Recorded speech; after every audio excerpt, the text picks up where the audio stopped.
listeners, welcome back to the Lone Screenplay Nominee podcast, where we talk about films that were solely nominated for an Oscar in the writing categories. I'm your host, Matthew Anderson, and today we have back on the podcast from Ghost World, Kyle Arking and Noah Haye back on the show. How you guys doing today? Doing all Chilling. right.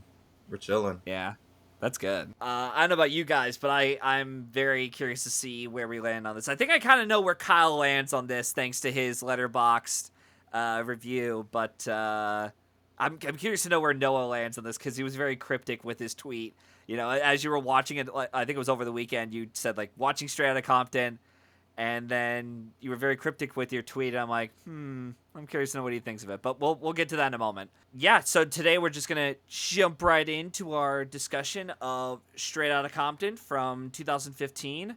If anyone is interested in watching this before hearing our spoiler-filled discussion, or would like to own a physical copy of the film, check out the links below the episode. I also list the equipment I use for said podcast, as well as film books I recommend. If you're interested in learning more about screenwriting or Oscar trivia on past ceremonies, check them out. I should also notify you that since I am part of the Amazon affiliate program, some product links used are compensated affiliate links. I earn a small commission each time you click through and purchase said products listed below. And just a heads up, there's no additional cost to you whatsoever. So with that said, we'll just jump right into our film. As I said, it came out in 2015, and it was directed by F. Gary Gray. For those of you who aren't familiar with who this guy is, which I think he might be the more commercial director I've covered on the podcast maybe in a while. Regardless, his directing credits include films like Friday, The Italian Job. After this, he would actually go on to direct The Fate of the Furious and Men in Black International. As far as this film, as far as Straight Outta Compton goes, the screenplay was written by Jonathan Herman and Andrea Berloff, the latter of whom also shared a story by credit with S. Lee Savage and Alan Wankus. I swear, these are actual names. I'm not pulling them out of my ass, guys. And as far as, like, what the premise is of this, it's pretty simple. It's a musician biopic in terms of the rise and fall of hip-hop group NWA, specifically when their titular album stirs up controversy with its brutally honest depiction of life in southern LA, or Los Angeles, I should say specifically, or, you know what I mean. So, before I get into the discussion, Kyle, I have a very important question to ask here. You ready? Go for it. Okay, would you care to? Because I don't know. I don't know what my audience demographic is like. Whether they've heard of NWA's music, I'm curious to. I'm curious in asking you. Would you care to explain to our audience what NWA stands for? Would you like to spell it out for them? I'm kidding, by the way. I'm recording it. Yeah, no, don't worry. No, yeah. Noah's probably got his phone out, recording Kyle spelling out what NWA stands for. I'm kidding. You don't have to answer that question, by the way, Kyle. I just wanted to see what your reaction would be to that question. No comment. So, yeah. Anyways, all right. So, enough joking around. So jumping into our film discussion. Last time I had you both on the podcast for Ghost World, I remembered I had Kyle asking him what he thought of the movie, and I'm going to switch the tables around. I want to know what Noah's review, or opening review or thoughts on the film, general thoughts overall on this film. What did you think of it? How did it improve since it came out almost 10 years ago, or a little over 10 years ago? What did you think of it, Noah? All right. Well, a few interesting factoids really quickly. Promises I'll kind of relate. I'll keep it short. Yeah, no, you're for good. one, as somebody who, two things. I saw this movie twice. I think the year it came out. And I used to think that this was like the greatest thing in the world. I was like, oh my god, I've never seen anything like I genuinely never seen anything like it, especially as someone who at that point was still just sort of a newcomer to not a newcomer, but still hadn't his film tastes were getting a little bit defined. They weren't anywhere near as refined as they are now. And the second interesting factoid is that this is actually the very first movie that I logged on Letterboxd. It's on a separate Letterboxd account, but Okay. it was a review that I don't even remember how I stumbled onto the site, but it was a review. I was like, I need a movie to review. Oh, I just saw Straight Outta Compton, so I'll review it. And it doesn't hold up for a lot of reasons, but just comes from a lack of like information, just more so from like a lack of information and just me being in a different mindset. Mhm. But yeah, this is my first time seeing the movie in about 10 years, and as somebody who loves hip hop and who knows, I won't say is like a hip hop, connoisseur necessarily, but who knows his way around. Like obviously I know the really main stuff, especially, NWA and Straight Outta Compton. Um I can safely say that uh on a movie making standpoint, the movie is honestly pretty solid. I do love F. Gary. Like there was a period of time where like F. Gary Gray was, for whatever reason, my favorite film director. Like I loved Friday, Italian Job. That's a whole other thing I can get into, but I loved Italian Job as well. Obviously Fate of the Furious. To be honest, I wanted to kind of butt in when you mentioned Men in Black International because that shit should not count. No one needs to Yeah, remember there's a that. whole Yeah, production discrepancy regarding that, which Wait, yeah, we'll get to that in a moment for yeah, sure. there's another Men in Black movie? Yeah, exactly. it yeah, exactly. Yeah. Yeah, exactly. Anyways, Noah, go ahead, Noah. But yeah, so as a movie, I think it's pretty solid. I think the performances are really fantastic. I think the direction and the camera work is really really fucking good. Like I don't I I know people don't, I wouldn't say obviously that F. Gary Gray is in like my favorite directors list, but he's definitely like, he proves that like he's more than like capable behind the camera. And yeah, I guess if this were like a completely fictional if this is a completely fictional group or like completely fictional story, then okay. But the fact that it's not is the reason why I can't, was why like as a film it's solid, but as a movie about NWA, it's kind of like ugh, it rubs you the wrong way. Because it is very much, while it doesn't fully abide by the typical musical biopic screenplay format, it is still victim to a lot of like tropes and cliches. And as I'm sure about to get into very soon, one of the members of the group, obviously Dr. Dre, and more people are familiar with him than not. He and both him and Ice Cube had a very very very strong influence on like what to include and what not to include in this movie. And even F. Gary Gray, he's a lot more involved in one of the more in arguably the ugliest incident involving NWA that I'm sure Matthew knows about.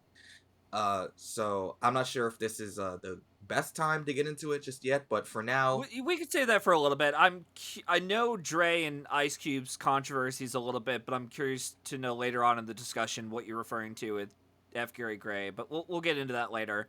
yeah, for sure. Um, yeah. But Yeah. Go ahead. Sorry. basically, like, I'll just wrap it up. Keep it like this. For a movie that is based on one of the most like dangerous groups of all time, who released one of the most controversial, like game-changing records in music, not just in hip hop, but in music, one that was like all about one that where people had to like deal with the uncomfortable truths and everything. Well, one that was not afraid to sound like, to terrify a bunch of people that had at this point been coddled into thinking that America was one way.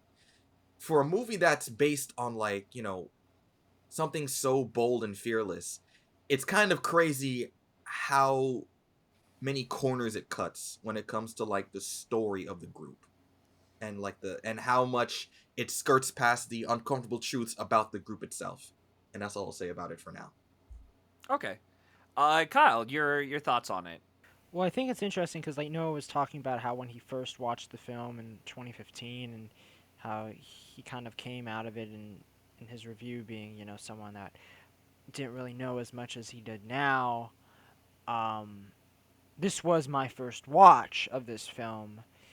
Um, So I feel like I'm very much more in like where Noah was probably at in 2015 when he saw it. I don't think it's like the greatest thing ever, but like still like Okay. I'm definitely coming at it from a very, shall we say, greenhorn type of view of this film because I have like no connection to NWA. I think what's funny is when I hear some of the music in the film, I'm like, oh wow, like that I've heard that song before. I definitely know that song, but I didn't really know about them. And to be honest, I'm not the biggest musical biopic guy. So when it came to this movie, I wasn't really that interested in seeing it. And Until I roped you and Noah into the conversation. yeah, yeah.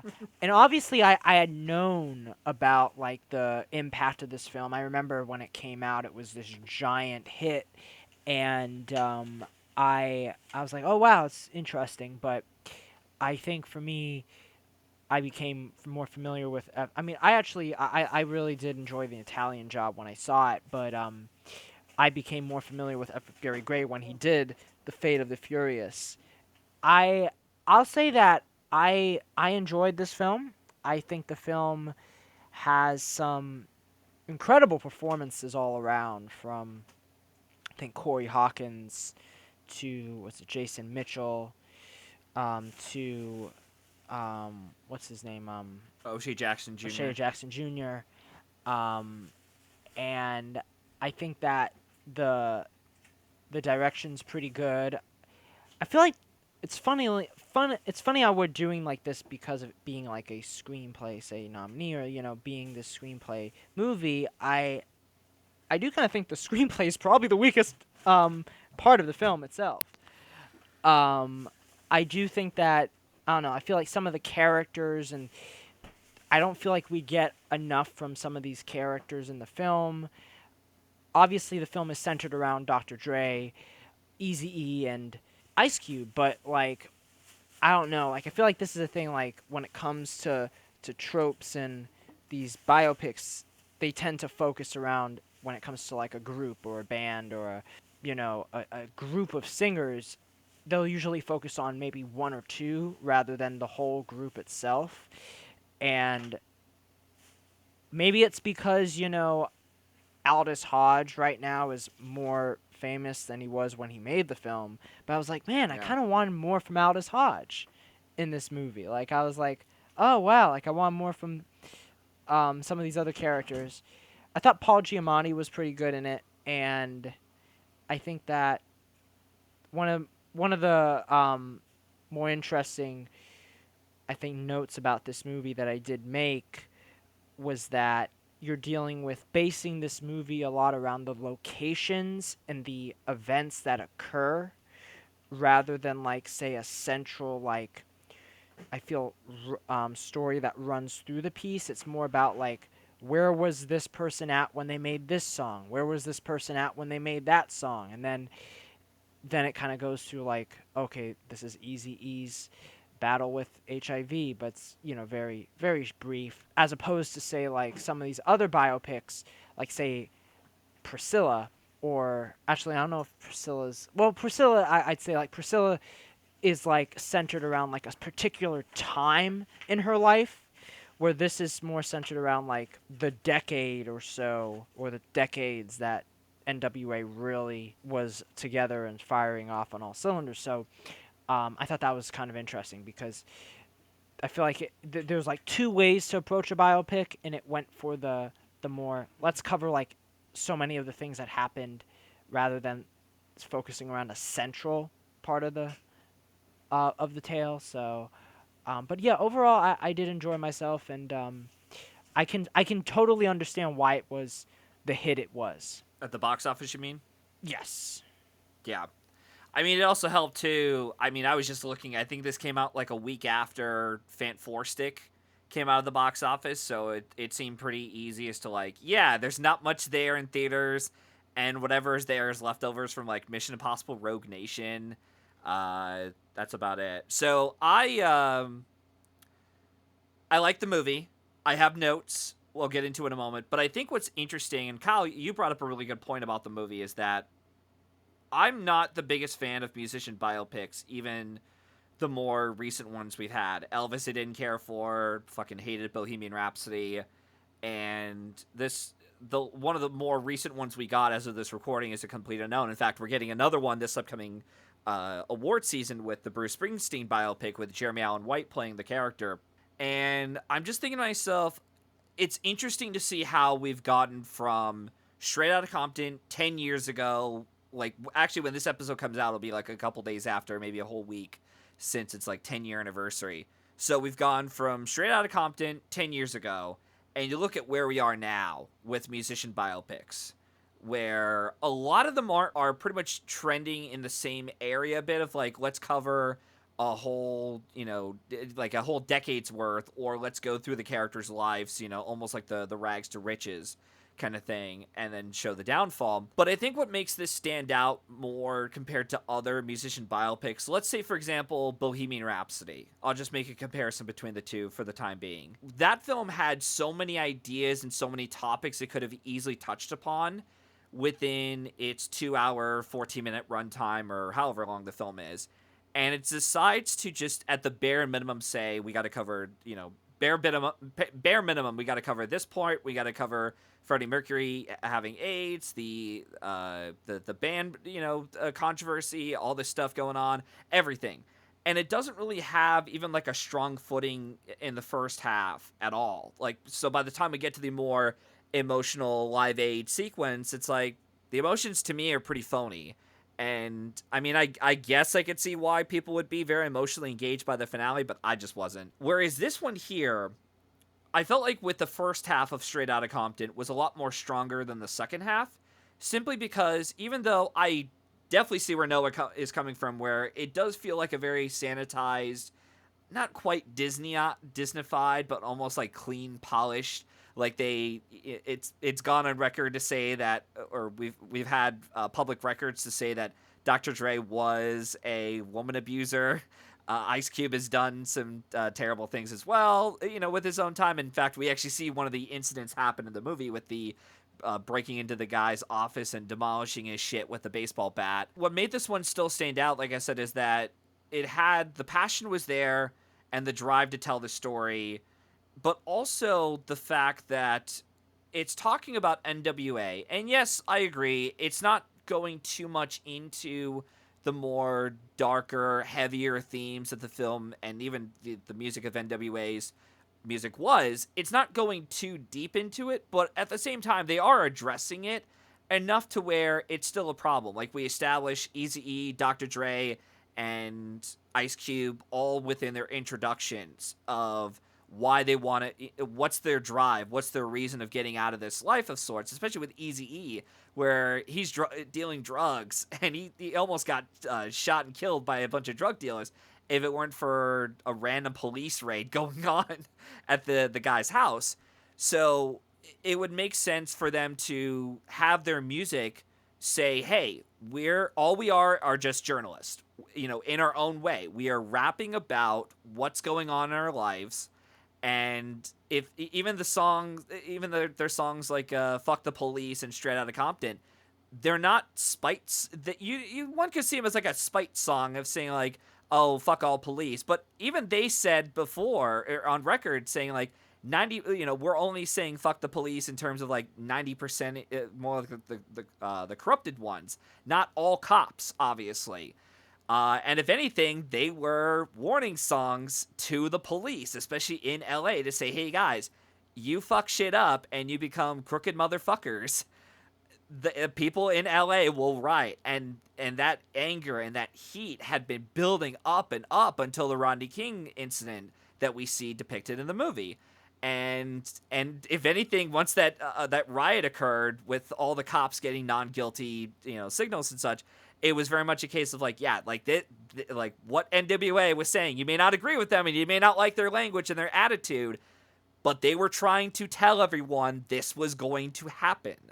So, and I think something like that makes it stand out much more, again, than something like Bohemian Rhapsody. And I'm not saying every musician biopic movie should have their music reflective of the reality going on with their time, but you want to at least have the movie tie into the music. You want to at least make an attempt, even if it is a commercial-fied, Disney-fied take on it. At least try to put, the music as the centerfold, or at least have a focus with your subject matter. Because, like I said, the first half of the movie, and it sounds like we're all in agreement, at least the first half, it seems like that's where the strongest is, even though the screenplay is pretty weak, I will admit, Kyle. But yeah, no, but I enjoyed it overall, for sure, and there are aspects of the film that we'll get into, and I even have my own issues with the film we'll bump into in a moment, but it's just a lot of things we could easily talk about. Yeah, so with that out of the way, who wants to get started on what they liked or disliked about it? I can start. Okay. So with the whole topic of, real quick, circling back to like, other musical biopics, because I'm in the same train as you. I also don't care for a lot of musical biopics because they always fit kind of like that same mold of, that same sort of cliched mold. And like you hate Bohemian Rhapsody. I hate that thing with a fucking passion. I think it is Oh, good. Awesome. I was miserable. This is Straight Outta Compton is nowhere near a Bohemian Rhapsody in that regard. So Yeah. I want to make that clear, especially because the whole concept of doing an NWA movie is interesting because, unlike a lot of other biopics, this is about a group that like basically put out one official album and then disbanded, or at least they were together, but by their second album nobody cared, or nobody, they just weren't as hot as they were. Like the group wasn't as hot as they were when Straight Outta Compton happened. When their second album, Niggas for Life, happened, right? And it's so unimportant that the movie doesn't even address its existence like at all. And it's because while people tend to look at Straight Outta Compton like, oh, like this is, yeah, it hasn't aged the best in certain areas, but it's still a classic undeniably. They don't have that same love for Niggas for Life. They look at that album and they're like, okay, no, this is actually kind of whack. It aged really badly. Yeah. And that's where, like, I don't quite remember the name of the song, but there is one where it's like, obviously, misogyny is a very unfortunately common thing in hip hop, but even listening to that, it's like, god damn, dude, okay, you took that shit way too fucking far. Yeah, And even in regards to music, with the diss track "No Vaseline" that Ice Cube had created, even though he was somewhat glad that he created the song, he went on record to say, "Yeah, I shouldn't use that slur against Jerry, and I was only trying to provoke Jerry himself, not a whole group that Jerry was associated with, which he was Jewish, and I think he's still around, if I'm not mistaken, Jerry Heller." no, he's dead. Oh, he's dead. Yeah. Oh, okay. All right. Interesting. Yeah. Okay, so this is news to me. So anyway, sorry for cutting you off. No, it's good. You're good. But honestly, I know you mentioned the Ice Cube baseball bat thing. I wish that was the worst that it got, because you know what? I'm one of those people where it's like, will I necessarily condone the behavior? Not quite, but also I completely understand it. Like, yeah, no, I do. You get in like completely, yeah. No, obviously the elephant in the room when it comes to like what this movie doesn't address is Dr. Dre's really just vile assault on D Barnes. Like, I'm not gonna go into details here, but if you look at her own sort of retelling of events, or any retelling of events, it is like, and I actually I got like the full sort of scope of it recently, but basically it was all because it was for some interview that because D Barnes was like a hip hop journalist, and it was after an interview that she did with Ice Cube, where I think at one point Ice Cube kind of okay, see, crap, now I'm kind of yeah, because you want to make sure you get your history right with this, so that way we're not being like, yeah, let's not spread false information. You're good. But basically, D Barnes kind of got placed into the middle of this beef because, into the middle of like this beef with Ice Cube and Dre and the rest of NWA, because of basically the journalist outlet that she was like the outlet that she was working for, because like they cut some interview that she did with Ice Cube to make it that wasn't really about the beef at all, where like it made her seem like she was kind of instigating and stoking the flames a little bit. And so once Dre found out about that, he apparently found her at a club, super drunk. That's how all like the gruesome assault happened. And it's like, if you want to even add that benefit of the doubt of like, you know, oh, he was drunk. He would spend the next few like days defending it and being like, yeah, I had no issue with it. Eazy-E defended it. I don't quite remember if Ice Cube defended it, but the interesting sort of parallel is that obviously this interview, guess who was the cameraman for that interview? F. Gary Gray. Yes. Wow. F. Gary Gray was the cameraman for that interview. So eventually the movie comes out and people are they're like, okay, so, you know, interesting, you know, it's a good movie, but also the whole D Barnes thing, what was up with that? And yeah, that's okay. Apparently, according to F. Gary Gray himself, he said that originally they actually were going to address it in the movie. However, it got cut for time because, you know, the rough editor's cut was like 3 hours and 30 minutes, and they had to cut out a whole bunch of stuff. And people didn't really, people obviously weren't happy with that answer, and I was kind of like, nah, I'm not taking that. I'm not taking that. It's not even in the director's cut anyways, because Exactly. the director's cut, which I think you were the only one that saw the director's cut, right, Noah, for this viewing? Yeah. So, like, I should also point out to our audience that this version had two different cuts, the theatrical director's cut. Kyle and I watched the theatrical cut. Noah decided to watch the director's cut, and even from what I saw from, like, little glimpses of it from, I think it was, like, moviecensorship.com, where they do like a comparison of the two, it's like none of that is even like what you described with Dre assaulting that journalist. None of that is in the director's cut at all. So it almost seemed like, no, they probably, if they had that version, it might have been in the earlier drafts before Dr. Dre came on board, because I remember this film was in a production hell, or at least development hell, for quite a while. Like, they were originally going to do it with New Line Cinema with Warner Brothers, and then they came to a point where budget was too high, and they said, you guys are way past your budget limit with us, you can't do it. So the producer, I guess, put it in turnaround so that way Universal could eventually buy it, and then all of a sudden Jonathan Herman came on board to write the script with Andrew Burloff, and that's the version we got. So there probably were a lot of changes made to the movie to appeal to the runtime, and I'm pretty sure Dr. Dre and Ice Cube even had to take pay cuts to make sure that this film was even made. So they probably had to take some like tight corners, nooks and crannies to get this even done. Oh no, I don't doubt that at all. But I also like, and normally I would give credence to like, okay, maybe they had to take it out if this movie portrayed Dr. Dre in an even remotely negative light. Yeah. Because even aside from the assault, basically it's like Dre has a history of that. 1 and 2, even like when it comes to, because Dre portrays himself as a lot more like, you know, rough around the edges, and like there's one group that he had. I want you, and if possible, I want you to search this up if you can. Right, let me search on my phone. It is, let me see. It was an old group that Dre was actually in. Oh, here we go. It's called Dre's World Class Wrecking Crew. And this was around that same period of time where like you know, where the movie opens and portrays him as like, you know, oh yeah, he's a chill dude who wears like nothing but like black clothing, and you know.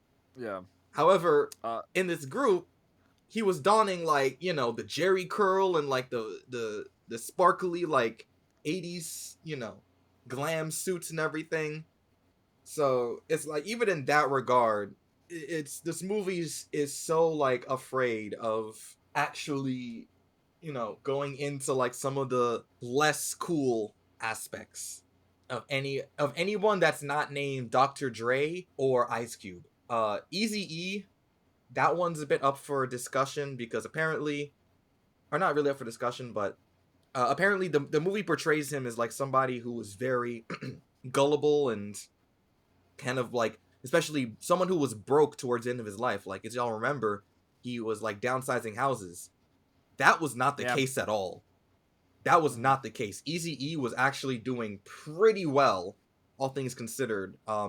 post the NWA Oh wow. separation. Holy Yeah, shit. he was actually like several houses, working with several artists, and had several projects in mind. And when he got the HIV diagnosis in this movie, it's a really well done moment. Yeah. You know, like the acting is phenomenal, and it's a emotional moment. But that's not how it happened either. You know, like it shows Eazy-E basically being like this mess. Mhm. But even people around him were like, "Yeah, no, he didn't act like that at all." So Yeah. it's very much like Hollywood kind of sensationalize stuff like that. That is like Yeah. rampant in this movie. So it sounds like they treated Easy not quite as offensive of a caricature in terms of like we got to display him as this like down on his luck kind of character, but almost like they did with Freddie Mercury in Bohemian Rhapsody. One other thing that I thought was interesting, or would have been more interesting, is that the way that they include the news articles. Like, granted, it is a cliche, and like like the polarizing like news montage. Mm-hmm.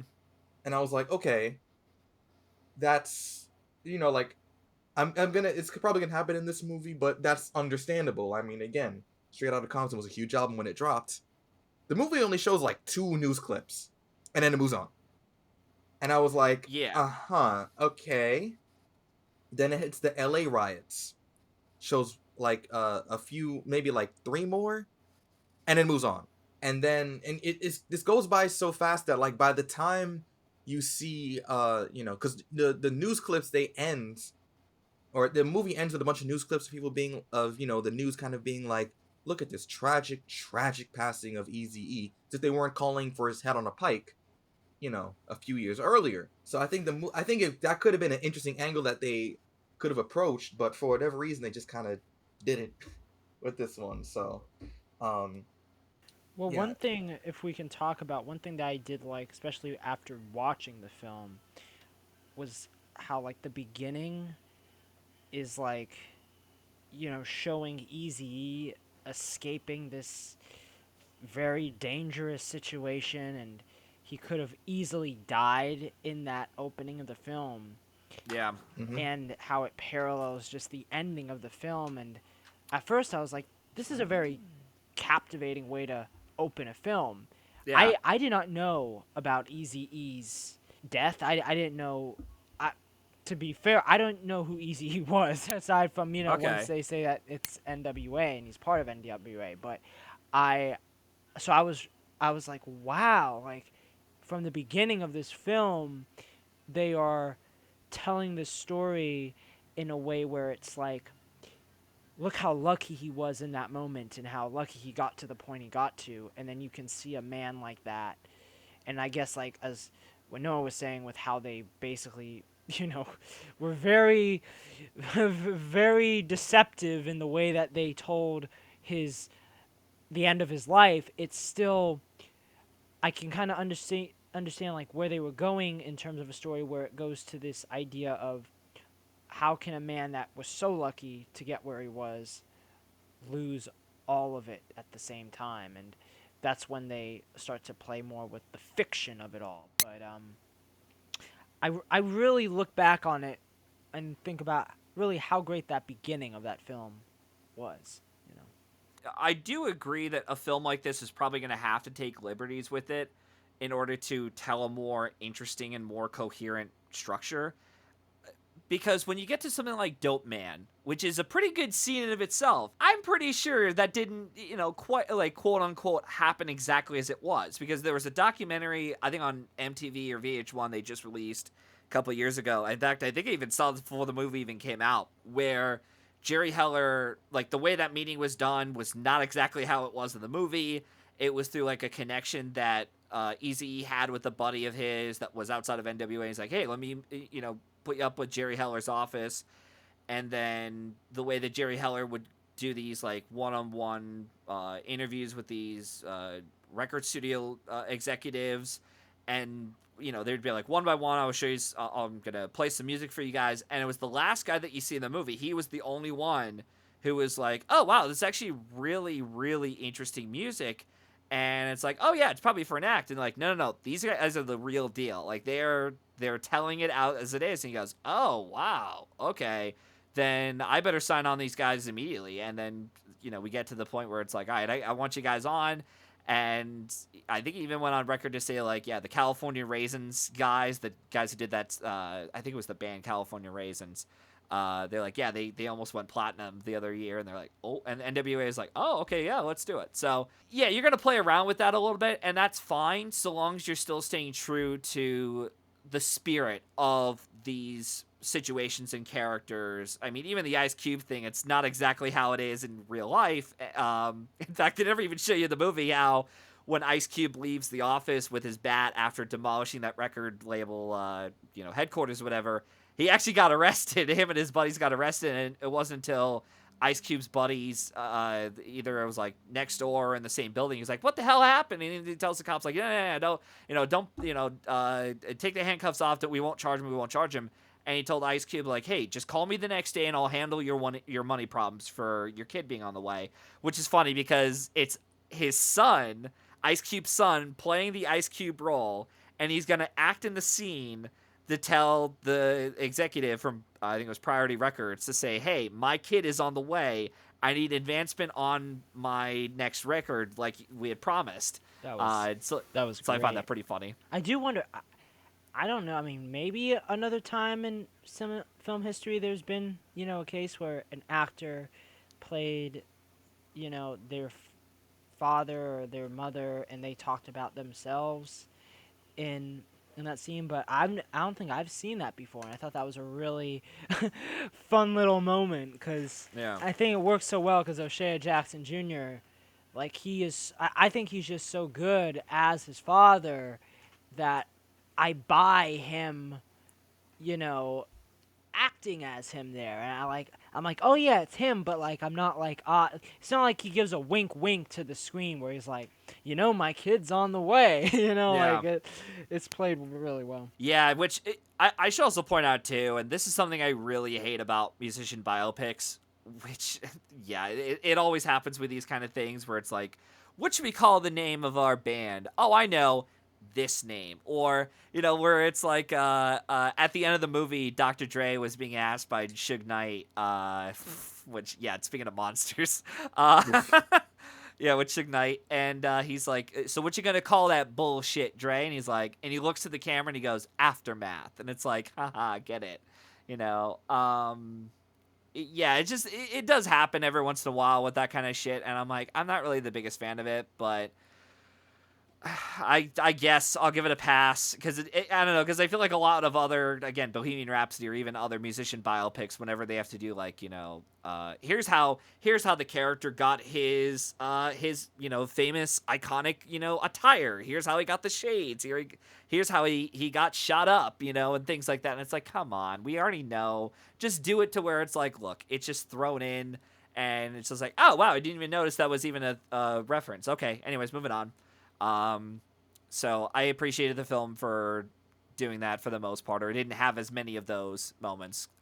Even the Dr. Dre and Snoop Dogg scene at the guy's house when they're making nothing but a G thing, and I'm like, oh my god, like this is so eye rolling, because it's like you couldn't even do like rough draft lyrics for it and be like, all right, let's build it up like they showed early in the movie with Eazy-E.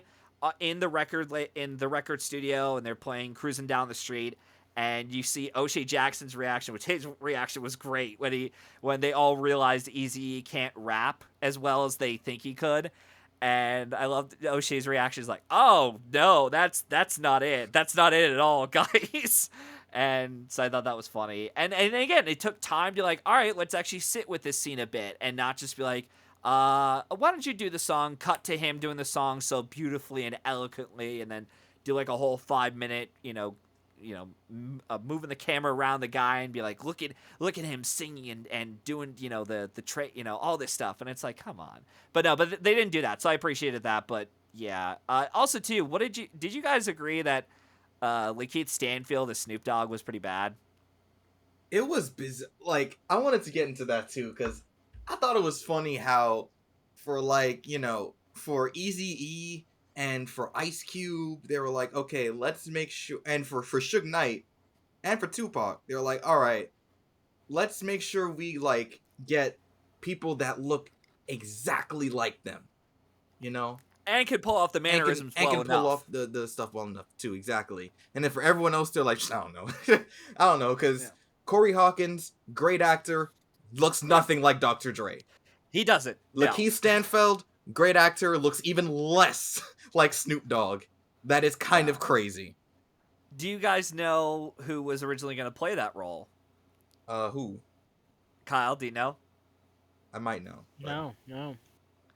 Michael B. Jordan. For Snoop Dogg? Get out of here. Yeah, he was supposed to play Snoop Dogg, but he couldn't because he had a scheduling conflict with Fantastic Four. Oh. Oh. Yeah. So, yeah. Oh. Yeah, so he took the bullet. Unfortunately. Oh my No God. pun intended, by the way. Yeah, so they got stuck with Lakeith Stanfield. Yeah. I am glad that he's only in it for like what, 2 scenes and that's it. Mhm.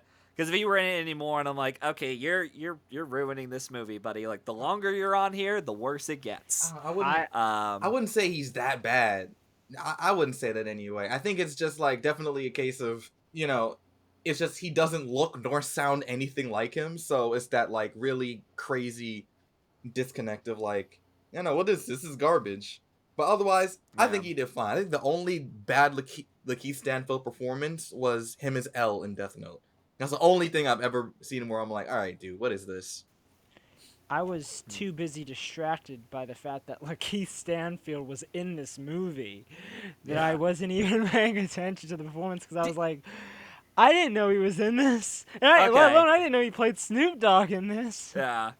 Yeah, because I was watching it, even at the time, I'm like, I have no idea who this actor is. And they're like, oh, yeah, he's Snoop Dogg. I'm like, oh, okay. And then even at the time when I saw it, I'm like, this is nothing like Snoop Dogg at all. Like, not even close. This was what, like, this was 2015, so, like, he really hadn't broken out yet to the point where then he obviously changed his name. Because he has his full name here in the credits. So, but, yeah, like, for a figure like Snoop Dogg's such a famous public figure. In fact, I feel like, I don't know, I feel like Ice Cube is probably more famous than Snoop Dogg is. But, I don't know, they're about the same. But, like, he is so, I mean, it's hard when you also try and, you know, cast an actor to play a role like that is so known. And, it's only, like, for, what, like, as you said, like, 2 scenes or so. And I thought he was fine. Okay. All right. Well, the other thing a couple other things I want to mention in terms of my notes, because like I said, I've said plenty times already in the podcast, there's tons we could talk about with this movie.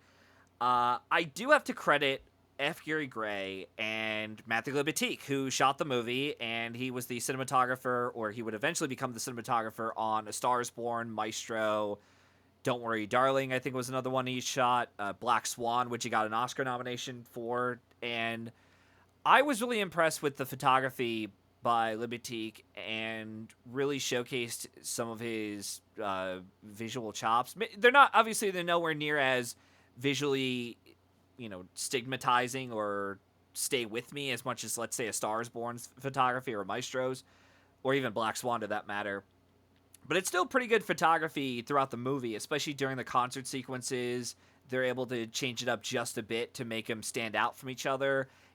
Even there's a moment where Ice Cube when he's on the bus and it's one of the gangs, I can't remember which gang, whether it was the Crips or the Bloods, it might have been the Crips.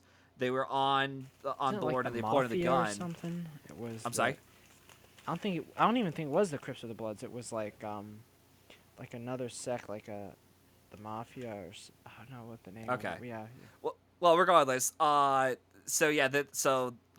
whatever gang it was, they were on the bus. They pointed the gun at a kid, and another surprise. I want to ask if you guys knew who this was. Do you guys know who the guy was who was being pointed at with the gun, or the one who had the gun in the kid's face? Do you know who that kid was? Oh, on the bus? Yeah. Yeah, Ashton Sanders. Yeah, the guy from Moonlight. Yep. So yeah, so like he does this, and then Oh. yeah, yeah. So he does this, and then the next year he does Moonlight and stars in the Best Picture winner. Also, it um, was the Crenshaw Mafia.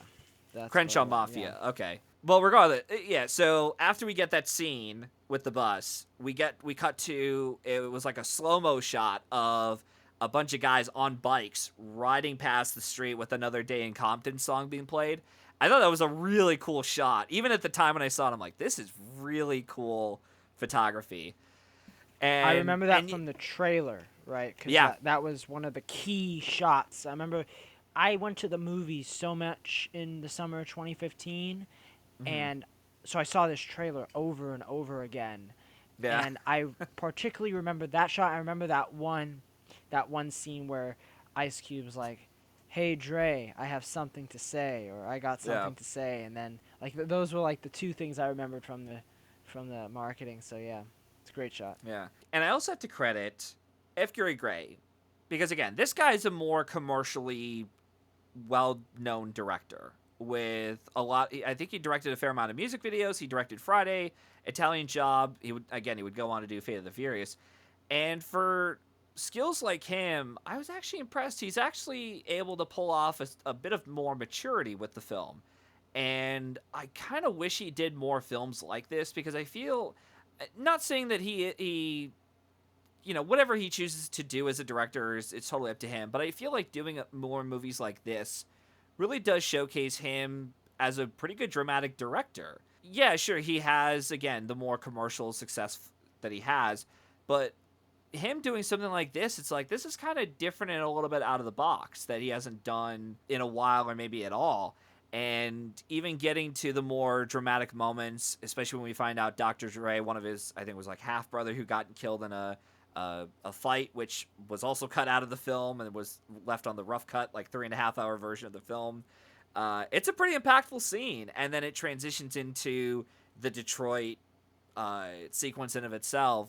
But yeah, it's just pretty good dramatic directing overall, and being able to take like a relatively unknown cast. Like, we really didn't know who these actors, O'Shea Jackson, Corey Hawkins, Jason Mitchell, and Mr.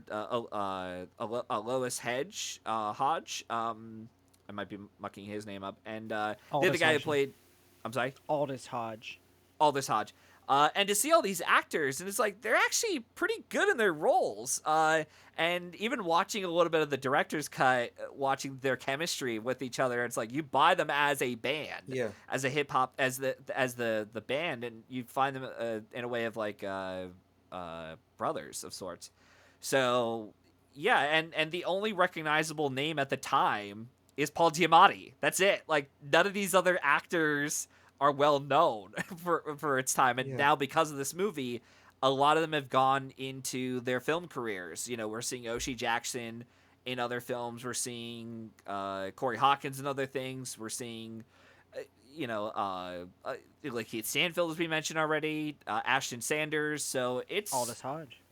Yeah, Aldous Hodge. So it's interesting to see how they come from this to where they are now. And again, it just showed you that, again, it really was, they took the people creating this movie said, we may not have the best script in the world, but we do want to try to bring out the best in everyone. We want to make sure we don't, like, when Ice Cube offered this role to his son, he said, I'll give you this, I want you to audition for this role, but it's not going to be easy for you to do, because I think O'Shea Jackson Jr., he went through 2 years of auditions, training as training with an acting coach, all this stuff, even asking his mom for advice.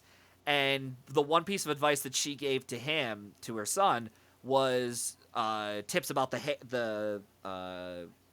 what's the damn hairstyle that he had on? Is it a Jerry curl? Jerry curl, thank you. Yeah, the Jerry curl. And had a style in a certain way, make sure it was a lot more wetter with it. And then once he nailed that down, she was like, "Yep, you're the spitting image of Ice Cube."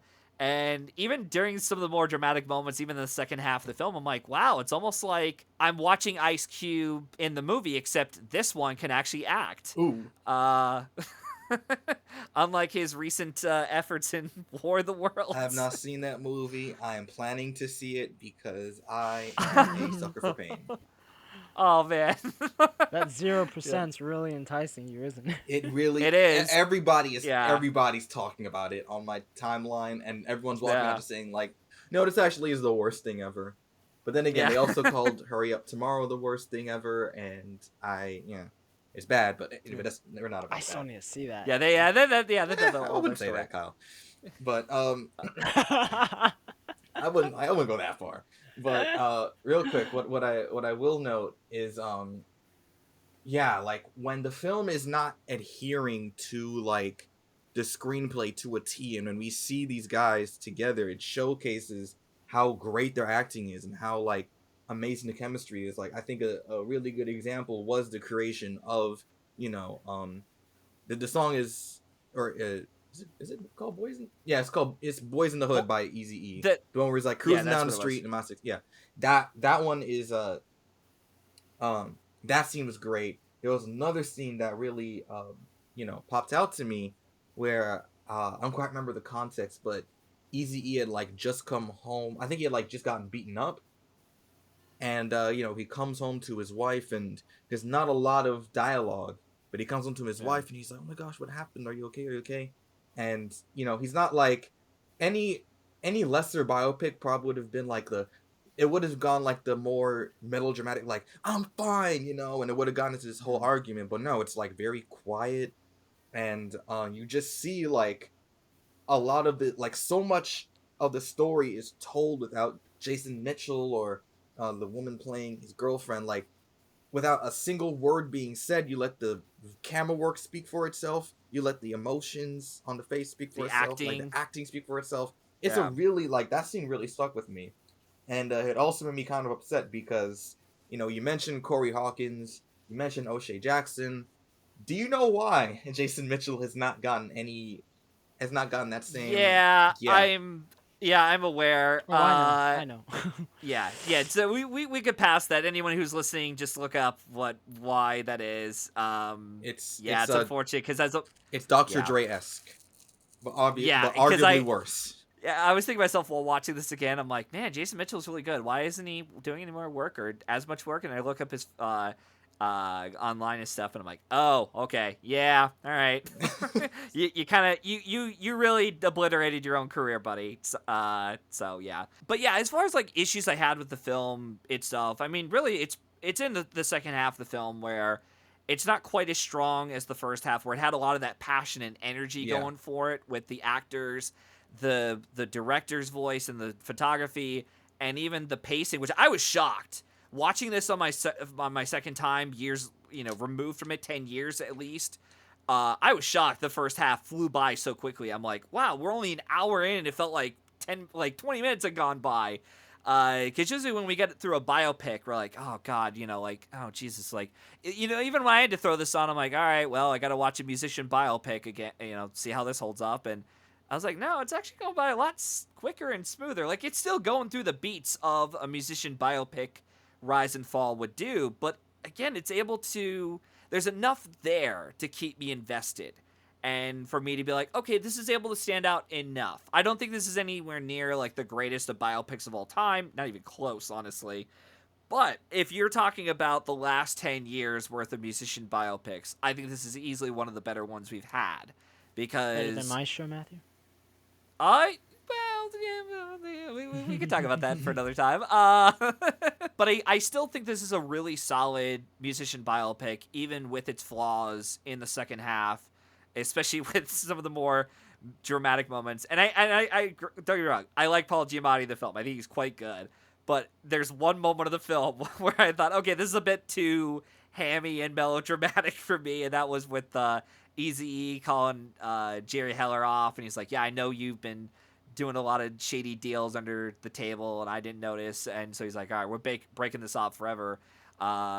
So yeah, but still, he's still pretty good in the movie, Paul Giamatti, and yeah, it's a solid enough movie to where when I finished the film, I was like, you know what?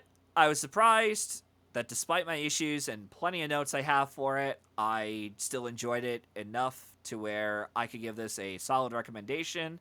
And yeah, I liked enough of it. And also, I do want to push back, or not push back, Yeah. but I know you said there were some moments that like where it's like you F. Gary Gray goes into like his more dramatic bag. And granted, I'm speaking on what I've seen of the movie because I haven't seen the full thing, but I've seen the ending to a film called Set It Off.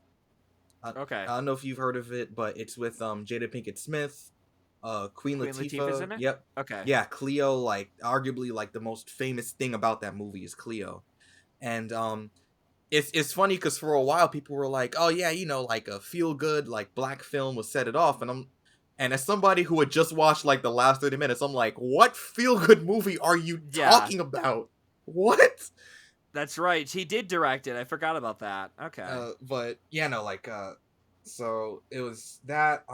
Also on the topic of this movie, like just really skirting by some like big things, like really it focuses on, you know, obviously the actual album of the same name, and it focuses on no Vaseline and especially like the whole battle between the members of NWA and Jerry Heller versus, you know, it's basically NWA versus Ice Cube versus Suge Knight versus Jerry Heller, um and it also doesn't mention, like, it's weird because it doesn't mention the Chronic like at all. It doesn't mention Eazy-E's own diss tracks. It doesn't mention like I said, it doesn't mention the second NWA album. And especially the one that really threw me for a loop was the Chronic, because like again, the Chronic was a huge album. Like that's considered like one of the best hip hop albums of all time. Like Ain't Nothing But a G Thing is the song that basically like, you know, made Snoop Dogg, or not made Snoop Dogg, but like one of the things that like really turned him into like a household name. It blew it, you know, blew his whole career up. And the most it got was like, you know, Eazy-E season on a billboard driving Oh, down the that's right. I street. forgot about that. And I'm like, now how do you not know? like is that your first time seeing the album? There's no way. There's no way. Yeah. So one, like arguably I think the one that really blindsided me, like the big omni anachronicity, I guess is how you pronounce it, is when at some point you see Tupac in the studio recording Hail Mary. Oh yeah, that's And right. I was like, now wait a damn minute, this is 1993. Eazy-E died in 1995. The song was not recorded until 1996. And I'm like, why would he, you couldn't think of like another song for him to record? Like, you know, you couldn't think like, oh, let me lie a bit and say like he's recording, I don't know, I Get Around or something, which came out like the same year, or even All Eyes on Me if you want to really like stretch it. But it's like Hail Mary, that was one where I'm like, dude, that song was like released after his death. I'm pretty sure it was released after. Let me double check that. But I know it was on like the posthumously released Yeah. Machiavelli album. It might have been one of those cases where it's like, look, even though it's completely anachronistic to the story, especially with the story we're setting it in, it might have been just one of those cases where it's like, look, it's a famous song. Who gives a fuck about the time period of it? You know, just throw it in there because people are like, ooh, that's the song, that's the music, you know? Yeah. And then even like California Love is playing, where it's like, ooh, that's the song that Tupac would eventually sing, and it's like, okay, come on. And yeah, and for the record, this song came out when the album came out, or that's when people first heard the album. So that was like November 1996, so a few months after. No one heard the song until basically Pac died. Until like a few months after Pac died. So Okay. that was one where I was like, oh, what the heck, man. Kyle, any final thoughts you'd like to say Yeah, about so one thing Straight Outta I Compton? noted was I was afraid the film was going for like a white savior approach with Paul Giamatti's character, especially in that scene where like the police arrest or to try to like cause a scene with them outside of the studio, and you know they force him to the ground, and then Paul Giamatti comes out. It's like, why are you doing this? What's going on here? But then I was so relieved to see, because I mean I didn't know about this story. I didn't know who Paul Giamatti was, and to see him like actually no he was trying to do some shady stuff and swindle them. So I very much appreciate that they didn't go for the route where let's make this manager look all, great and helpful and, to these guys. And I don't know if there was even maybe a way they could have, maybe in real life, he maybe was even worse to them. But Yeah. I was very appreciative that the film, didn't try and be like, oh, look how this guy was so great to these guys. Like, I think they did a good job with keeping it, centered on the NWA guys. And like we were saying about like Dr. Dre and all that, like, oh, they are really, some of them are really bad people. Yeah. But, I think that it's great that the focus of the film was on, you know, especially when the fact that, as we talked about, Paul Giamatti is like the really only known name. Whenever that happens, they sometimes do in these like films. They sometimes focus the film around those. Like if you look at Elvis, how much of it's Yep.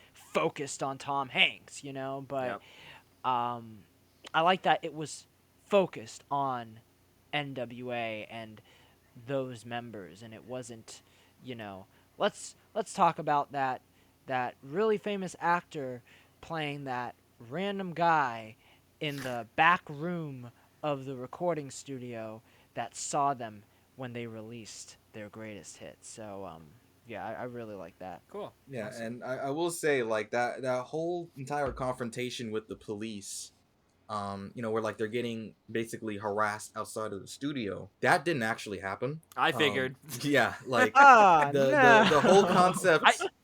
Are you kidding me, Kyle? Like, have you never seen a musician biopic where they take facts and fictionalize it? Like No, apparently yeah. the whole entire creation of "Fuck the Police" was really like Ice Cube already had that song idea long Yep. before Dre was even a part of NWA, and it was just based on like harassment that you actually did see in the movie where like Ice Cube was getting profiled.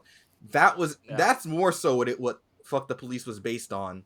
However, like the reason why I honestly don't really put that scene down, like this fictionalized scene of them getting harassed outside the studio, the reason why I don't necessarily like have too much of an issue with that is that honestly I think it was kind of intentional for people that really didn't know anything about NWA.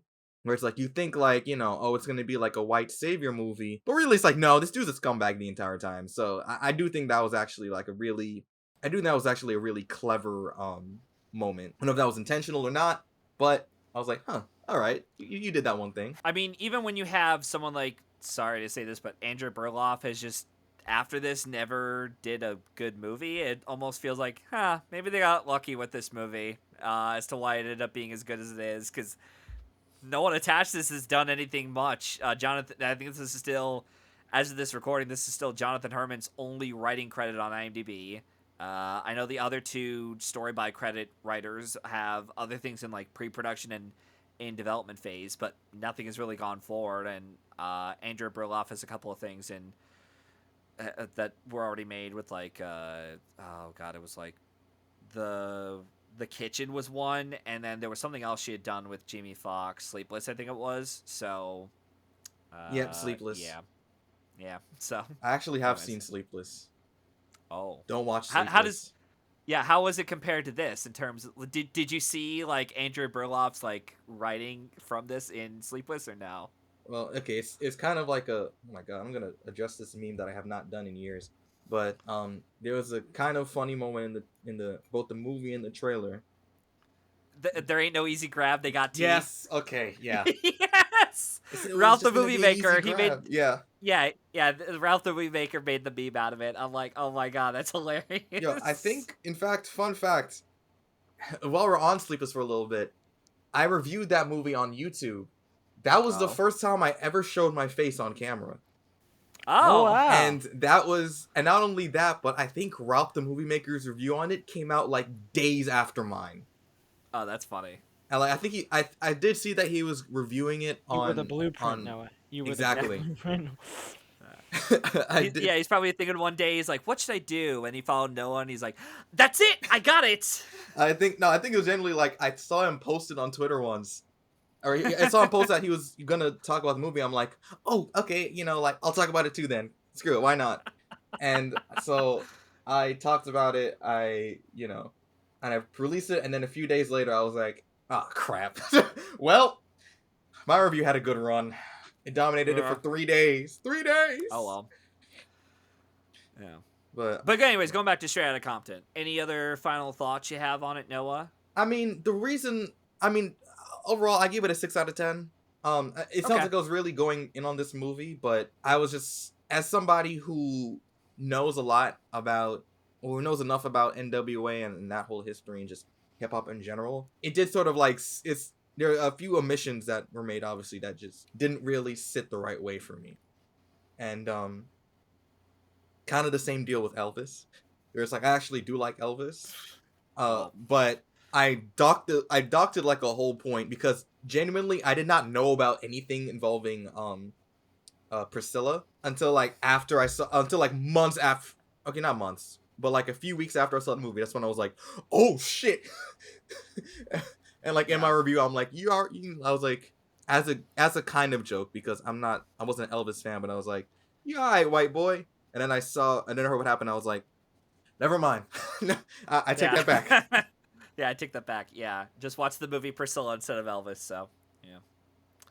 Oh well. But yeah, it's still a pretty decent movie, and I will state too that I was fairly entertained by it. Even though I had watched the director's cut, which is like bordering on 3 hours, I was never bored. Like I was honestly like, this is actually like, it's keeping my attention. It's interesting. It didn't feel like it was dragging. So I will give it that. Yeah, that was the other thing I was really shocked by, again, even in the second half, until maybe like the last 20 minutes for me, where I'm like, okay, guys, we got to wrap this up soon. There was still enough entertaining things about it. Like, I could see why I retained a fair amount of memory. Like, based on what I remembered of the movie, I could see why it struck a chord with me, like you, Noah, when you first saw it. But at the same time, I realized now, growing up 10 years later, with a more sophisticated mind as a movie watcher, and even covering these damn movies on the podcast, I'm like, yeah, okay, some things about it has changed in terms of my opinion on them, but I enjoyed it overall. Like I said before, I give it a pretty solid recommendation. So yeah, so that's that. Yeah, so we're gonna just jump right into our awards discussion with this. I first want to point out that Straight Outta Compton had a red carpet premiere in Los Angeles days before the film was released. It finally came out nationwide theaters on August 14th, 2015, where it made $60.2 million opening weekend and would go on to gross over $202 million on an estimated production budget of $28 to $50 million. And due to its critical and financial success, Universal launched an awards campaign for this, which resulted in a lone screenplay nomination. It also garnered a Producers Guild of America nomination and a Screen Actors Guild Ensemble nod, as well as a Writers Guild of America nomination alongside non-Oscar nominated films such as Sicario and Trainwreck, which those two were not nominated for the Oscars. I should also point out that this was targeted as one of the many films in which we had the Oscars So White hashtag campaign, where all 20 of the acting nominees were not people of color, and this was the second year in a row in which this had happened. Some pointed out the irony of the Academy nominating black-led films like this and Creed, but they nominated the white people of the group. I should also point out, too, that this was written, both in screenplay and story by credit. They're all white people attached to a biopic about NWA, the irony. So, due to this being a problem, the Academy since then has started expanding their voting to younger and more diverse voters, as well as recently including their representation/inclusion standards for eligibility to get a Best Picture nomination. The film itself, Straight Outta Compton, had lost its lone writing nod to the eventual Best Picture winner of the night, Spotlight, which only won 2 of its 6 Oscar nods. The other films nominated in the category were Bridge of Spies, Ex Machina, and Inside Out. So, since both of you came on to do this discussion, did you think this was worthy of its writing nomination? No. Kyle? No. Okay. Yeah, I'd agree. I'm not that pissed off like I am with other lone writing nods, but there's other categories I guess you could have given more attention to. Would you guys agree with that at least? Absolutely. I think that I think that he should have definitely gotten best director. F. Gary Gray? Yeah, I think he absolutely should Okay. have gotten that. You know, obviously putting I'm saying this only because this was not a thing at the time, but if Jason Mitchell got nominated for Eazy-E, that would have made more sense. Like that would have made a lot more sense too. Or really any of like the main actors like Corey Hawkins or O'Shea Jackson Jr. If they had gotten nominated, basically the three of them and you know, if F. Gary Gray got nominated for Best Director, those I would have been like, okay, now we're talking. Kyle? I would have nominated O'Shea Jackson Jr. for this movie. Let's Ooh. say.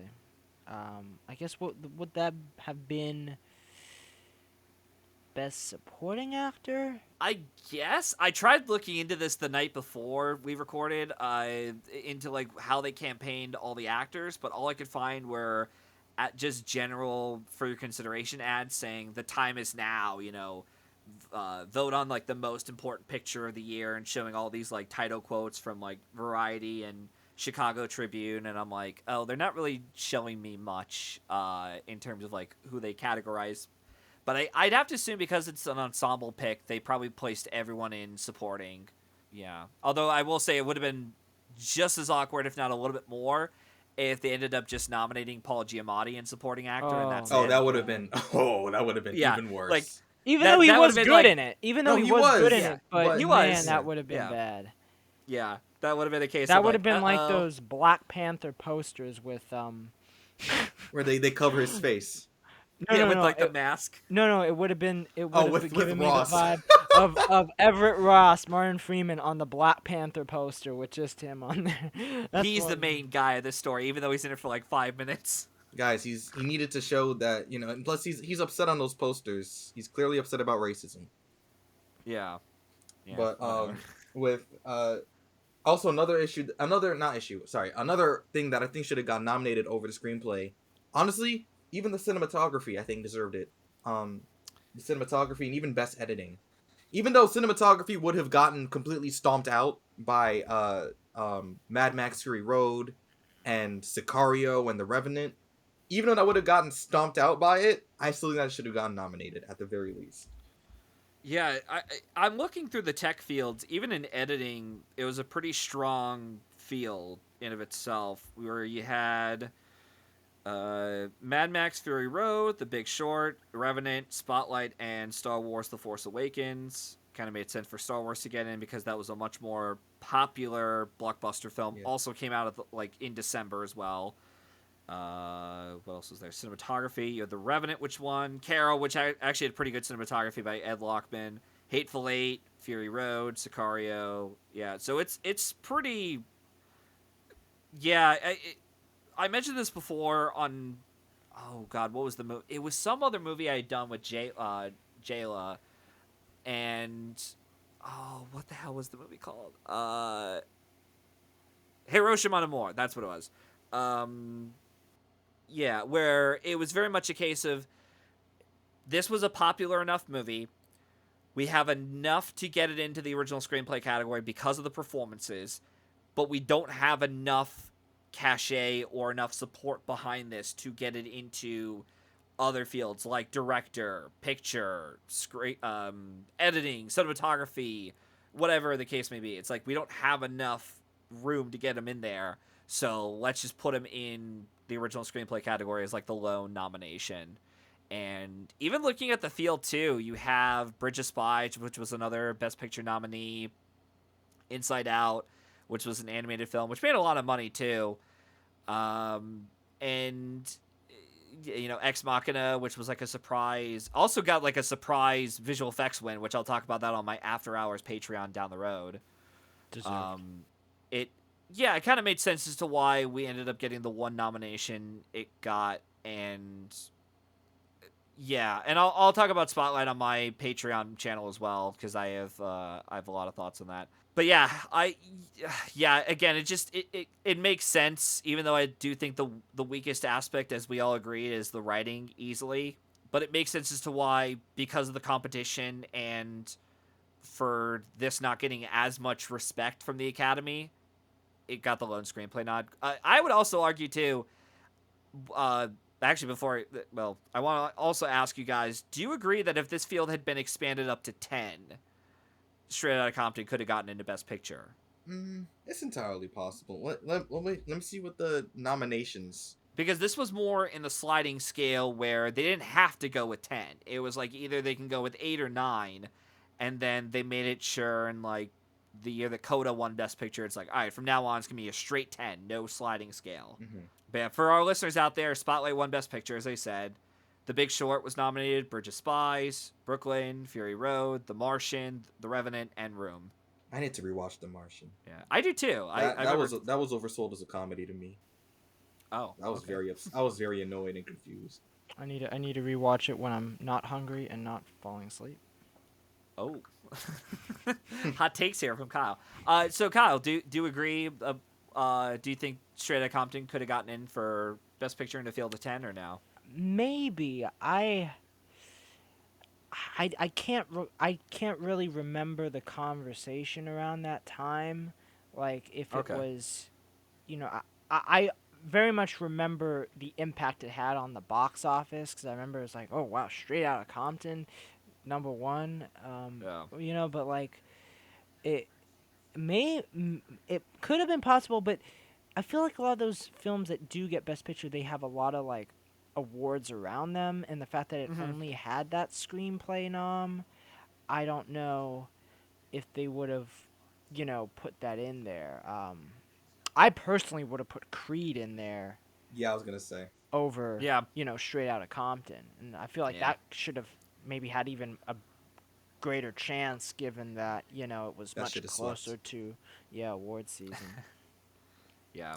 And instead we got we got the Oscar so white controversy Hmm. coming out. Thanks, guys. But yeah, that is the one thing I will give credit, is that at least this kind of movement, and for a movie like this, where it's like, guys, you could have nominated so many people from this movie that weren't just the writers who just happen to be white, but also it's like you had the opportunity to nominate some of these actors. I get it, the actors who played the NWA band, they're not famous actors, but sometimes if a movie has a lot of passion going for it, they can get in, and I guess this just didn't. But it's because of this move and other things, especially with this happening 2 years in a row with Oscar So White, it caused what we have now, where it's more international, younger audience fare coming in and voting on these kind of things. Where we just saw Yuri Borisov, who's an actor that is completely unknown to American audiences, and they're like, "Holy shit, who's this guy from Menorah? Like, he's pretty good." And boom, he got an Oscar nomination. So something like that just probably wouldn't have happened 10 years ago. So, yeah. So I appreciate that, at least. Even though, again, it just had to come at the consequence of this only getting like a lone screenplay nod. So, yeah. I don't know. Is there any other final thoughts you want to give on the award section itself for Straight Outta Compton? Because I pretty much had said all I need to say about it. No, I think I literally went over everything that I had written down. Yeah, So Okay. same. yeah, no, I'm finished. Yeah, All right. same. Well, all right. Well, bye everyone. No, I'm kidding. All right. So before we sign off, I just like to say thank you both for coming on to the show to discuss this pretty long biopic of NWA, which has clearly no controversy behind the band whatsoever or its albums. But but no. But seriously though, thank you guys for coming on board to discuss this film. Is there anything you both would like to plug in where our listeners can follow along? I'll start with Noah. Well, you can follow me for my movie reviews. You can follow me on Letterboxd at Massive Project, of course, for basically all of my photography, because I also do photography as well. Follow me at N Haye the Creative. That's NHAYE the Creative on Instagram. And if you want to see me, if you want to see more of my video reviews on YouTube, same as Letterboxd, Massive Project. And if you want to see me if you want to see basically a combination of all three, plus me cursing out a bunch of neo-Nazis, you can follow me on Twitter at Noah Y. So it'll probably leave it in the description, regarding my Twitter. But yeah, just follow me on those if you're interested, if you want to hear more. Yeah, I agree. Keep cursing them out. And Kyle, what about you? You can find me on my YouTube channel, Kyle Arking. My most recent review is for Superman, and you can mostly find me on Twitter, where my Twitter handle is at Arking Kyle. That's capital ARKING, capital KYLE. That's where I most frequently post about movies and TV shows and my interests and all that stuff. So definitely check out those two. Yes, and keep coming along with those instant reactions. Year one for Yeah, Red Notice. I do my out of the theater Yep. reactions to Yeah, these. yeah. these The Red Notice one, it still cracks me up to this day. I need to get back to that. I think you are Yeah. correct, Matthew. I was Yeah, I was because really on the zone. Oh, that was hilarious.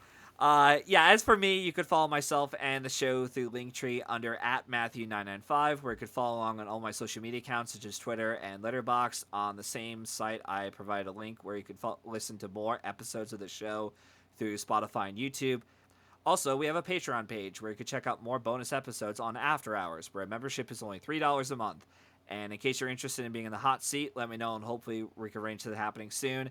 I might try to have you guys back on, maybe individually or both of you at the same time. I don't know, for some more After Hours episodes. If either of you are interested, we'll talk after the recording is done.